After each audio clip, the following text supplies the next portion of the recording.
உன் பேரை பெருமைப்படுத்துவேன், நீ ஆசீர்வாதமாய் இருப்பாய் என்று அன்றைக்கு சொல்லப்பட்ட வார்த்தைக்காக எங்கள் தேவாதி தேவனுக்கு கோடான கோடி ஸ்தோத்திரங்கள் உண்டாகட்டும்.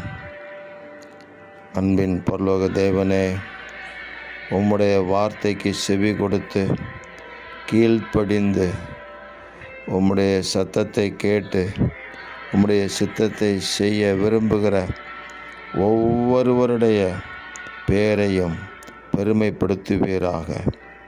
நீ ஆசீர்வாதமாக இருப்பாய் என்று சொன்னீர். நாங்கள் ஆசீர்வாதமாக இருக்கட்டும், மற்றவர்களுக்கு ஆசீர்வாதத்தின் வாய்க்கால்களாகவும் நாங்கள் பயன்படட்டும். தேவன் எங்களை ஆசீர்வதிப்பார்.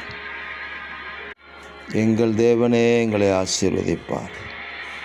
அது நிமித்தம் பூமியின் எல்லைகளெல்லாம் அவருக்கு பயந்திருக்கும் என்று எழுதப்பட்ட வார்த்தையின்படி சகல ஜனங்களும் உம்மை நோக்கி பார்க்கும்படி, நாங்கள் இந்த பூமியில் ஆசீர்வாதமாக இருக்கும்படி இன்று எல்லா விதத்திலும் உம்மை விசுவாசித்து பற்றி கொள்கிற பிள்ளைகளை நீங்கள் ஆசீர்வதித்து விடுவித்து ஜெயம் கொடுத்து நடத்துவதற்காக ஸ்தோத்திரம். இரட்சகர் இயேசு கிறிஸ்துவின் நாமத்தில் ஜெபிக்கிறோம் பிதாவே.